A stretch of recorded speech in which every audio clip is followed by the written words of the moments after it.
Now, I'm going to pose a question to all of you. Has there ever been a game that for whatever reason you can understand that it's a high quality game, but every single time you start it, you get an hour or two in and then you put it down?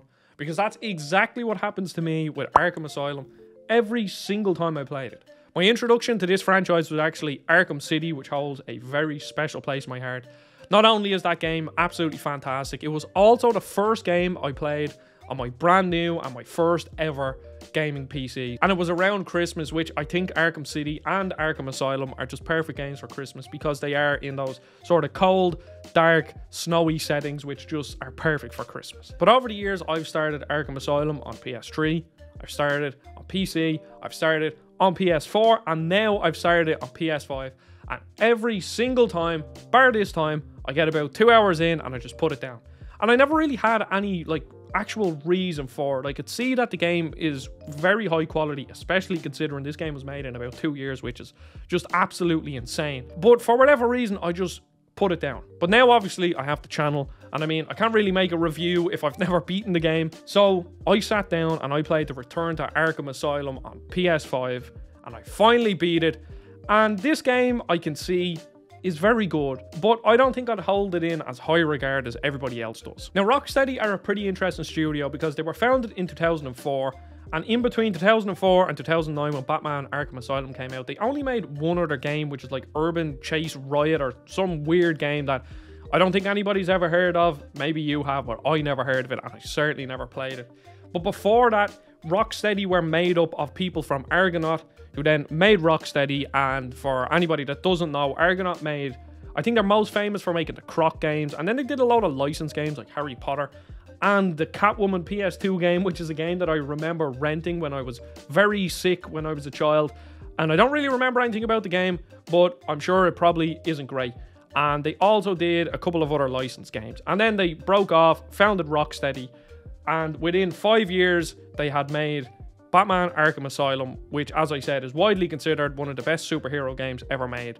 And I remember back in the day, my first exposure to this game was actually, I was in Orlando on holidays, and I went to the Florida Mall, and there was a Sony shop there, and they had a PlayStation 3 kiosk with Batman Arkham Asylum on it, and I remember playing it. And that was like my only exposure to it up until maybe like 2011, 2012, and I tried to play it on my PS3, and I tried to play it on my PC, and it just wasn't clicking with me. But even if the game wasn't clicking with me, I could still appreciate just everything about it. I mean, as I said, the game was made in 2 years, which I didn't know back then. But what they created is quite impressive. It has a fairly coherent story. It has really good voice acting, of course. Kevin Conroy and Mark Hamill do the Batman and Joker, which just obviously carry this game because they're both absolutely fantastic. And on top of that, the game is like a 3D Metroidvania, and I just really appreciate how contained this game is. It's not massive. The game, I think I beat it in like 8 hours, but I still feel like I got a full experience. And when you go back and play games from this era, you realize that I do genuinely believe that like 2007 to 2010 or 11 is a really high point for games, because it's like they perfected the formula of what the older games were and brought them into the modern generation and just gave you absolutely amazingly crafted, tight experiences like, let's say, BioShock or Arkham Asylum. And all of these games, none of them felt bloated. And then eventually, after like 2010, we slowly got into the bloated era. And I think Arkham City, which I am playing now, sort of escaped that, because I'm now playing Arkham City and that map is really small. I've only ever played that game once, and I can still remember the map because of how small and contained and well designed it is. But that's for another video. But Arkham Asylum. So obviously Arkham Asylum, it pioneered the Arkham style combat, which obviously is a staple in the gaming industry now. We have obviously Arkham, and then another WB game in Shadow of Mordor and Shadow of War, which I think is probably one of the best examples of Arkham combat.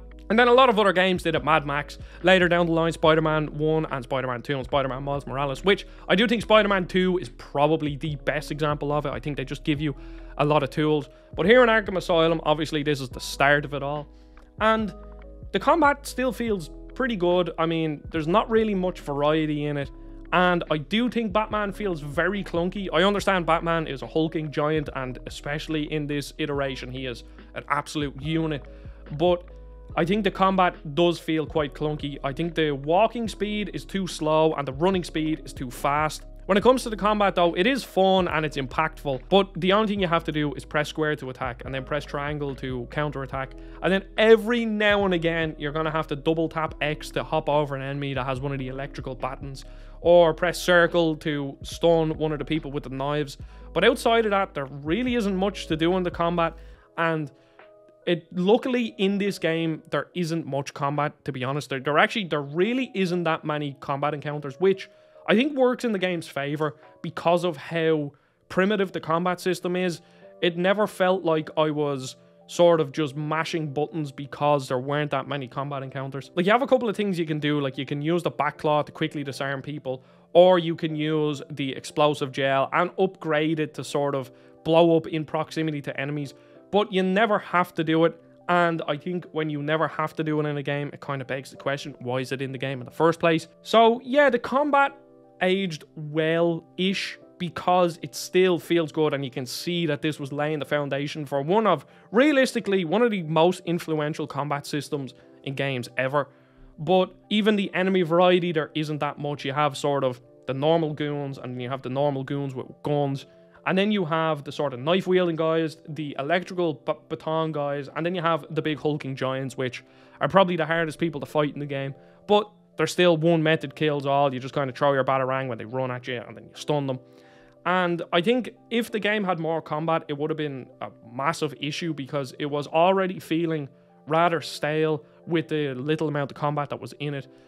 But ultimately, I think it's fine. And then when it comes to the stealth sections, these stealth sections are later improved upon in Arkham City a massive amount.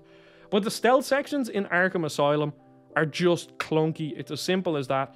There's very few things you can do. You can do an inverted takedown while you're on, like, perched on one of the gargoyles or something. And sometimes an enemy will walk underneath you and the prompt won't pop up to do an inverted takedown. And it's just kind of look at a draw whether or not it will work. And then sort of slinking around in stealth when you're on the ground is easy to do. Like, it's very easy to do. But if you're on like a high point and you need to drop down, it just feels very clunky to have to like dangle and then drop and then hope that the enemy doesn't see you when you drop. And I just think the stealth just leaves a lot to be desired. Again, it is improved later on in the game. And the stealth encounters are just kind of a bit boring, to be honest, because it more just tests your patience rather than your like ingenuity or your skill, or maybe I can go like they're well designed in the fact that there are usually multiple ways to do it, because there might be a vent on the ground that you can go under, or there's a vent on a wall you can go, or you can go the high route or something. And then they later down the line introduce things like they have these collars on them where if you kill an enemy, that will alert all the other enemies, so you kind of have to be very quick. And they do a bit to vary it up, but as I said, it just kind of feels a bit clunky to engage in stealth. So yeah, the stealth was just totally fine, but not anything to write home about. Now, apart from obviously the amazing cast of characters in this game, because I do think Batman probably has the best villains out of all of the mainline superheroes. I mean, you could just literally have a game with Batman and Joker and it will be better than most superhero games. And obviously they are very, very well performed, very well written. It's just, I just love having Joker chirping in your ear the whole time. But I think the best part about this game is Arkham Asylum itself. I think it's an absolutely fantastic setting, like a prison for the criminally insane. And all the supervillains are let loose and they're influencing the different enemies. And there's like certain enemies that are in straitjackets, and then there's just normal enemies. And just as a setting, it's absolutely fantastic. And this is where I get onto realistically what I think is the best part of this game, and probably the thing that stands out and makes it feel very high quality and also sort of unique, because this game reminds me a lot of, say, Metal Gear Solid 1, which is a game I played recently for the first time, or even BioShock, where all three of these games kind of share certain DNA. You can see that they're all set in a sort of contained location. They all have some sort of Metroidvania elements. Some are more Metroidvania than others. I think Batman is probably the most Metroidvania, and Metal Gear Solid is probably the least Metroidvania. But their settings are just really unique and interesting, because Arkham Asylum, as I said, is cool. Rapture is obviously one of the coolest settings in games ever. And then Metal Gear Solid 1 setting is also fantastic. And then where it kind of takes some DNA from BioShock is that you find audio logs around which sort of introduce you to the characters and you kind of get more backstory, which I just absolutely love these audio diaries and interviewing all the supervillains, because just listen to them talk. They're just absolutely brilliant characters and they're so interesting, and the voice acting is really top notch, like some of the best voice acting I've ever heard in a game.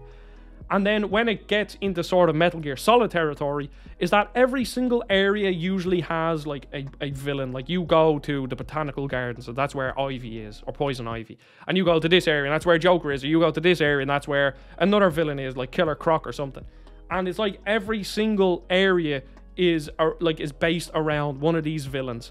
And you're sort of learning more about one of these villains as you go along. And that's where it's sort of like Metal Gear Solid. I know the boss fights are just pretty okay. I think the Poison Ivy boss fight is probably my favorite. And it's probably my favorite because all the other boss fights aren't really that memorable. I do like the Killer Croc section. That isn't exactly a boss fight, but I do like the fact that, yes, there are villains that you interact with, but it doesn't mean that they have to be boss fights, which I think is a good design choice, because if I had to fight every single one of these, I do believe I probably would have got a bit, like, stale. And it's nice that, like, I'm expecting a boss fight against Joker, and I'm expecting a boss fight against, like, Poison Ivy. But then when you go to Killer Croc, it kind of subverts your expectations. It gives you, like, a stealth sort of chase sequence where it just kind of changes how you play the game. And then, of course, I'd have to talk about the Scarecrow sections, which I do think were used too much. If I remember correctly, there are 3 different Scarecrow sections, and I think the one where it kind of does sort of a Psycho Mantis, this is going to be full spoilers here, but there is a section where it does sort of like a Psycho Mantis thing where your kind of screen glitches out, and then you do these like stealth sections where you have to like walk past his gaze and hide and then shine a light in his face. The only problem is you do this like 3 times, and the first time you do it, it's cool, and then when they do the sort of Psycho Mantis stuff, it kind of, you know, changes it up a bit. But all the other ones are just the exact same thing. You're just slowly stealthing past his gaze and then shining a light on him, and then you do the boss fight, and the boss fight isn't very interesting. It's like at one point they're like, oh, he's gonna summon these like weird skeleton guys, and then you have to fight them, and that's it. I think the concept of the Scarecrow fights is really cool, and as I said, the Psycho Mantis elements to it really kind of makes it memorable, but the rest of them are all just completely boring. And then the final Joker boss fight is just kind of like, I don't know, it's like, I don't understand where, like, I understand Joker, the whole plot of the game is like Joker's trying to, you know, get Titan to bulk up all his henchmen and make this like super army of evil guys, and then he injects himself with the Titan and he becomes this big hulking giant, and you don't even fight him. Like, the boss fight is literally you walk around this arena, dodges attacks, and then he jumps up on the back, and then you fight a lot of enemies until you can pull him down, and then you get stunned and you punch him. You're not actually fighting Joker, you're fighting henchmen and then attacking Joker like once every 5 minutes or so. To be honest, the boss fight almost feels like a Crash Bandicoot boss fight. I mean, it kind of almost reminds me of the Tiny Tiger boss fight from Crash 3, where, I don't know, it just felt kind of out of place. And to be honest, I don't really see, I understand games want to have a final boss fight. You know, oh yeah, we have these final boss fights, we need to have a final boss fight. And of course, the final boss is going to be Joker. But I would have kind of liked, I mean, Joker isn't exactly a threat to Batman when he doesn't have any tricks up his sleeve. Like, if Batman and Joker are fighting each other, Batman wins all the time because Joker's this scrawny little guy and Batman can literally just punch him. But here, it's like, oh, we have to make a boss fight, so we need to give him something.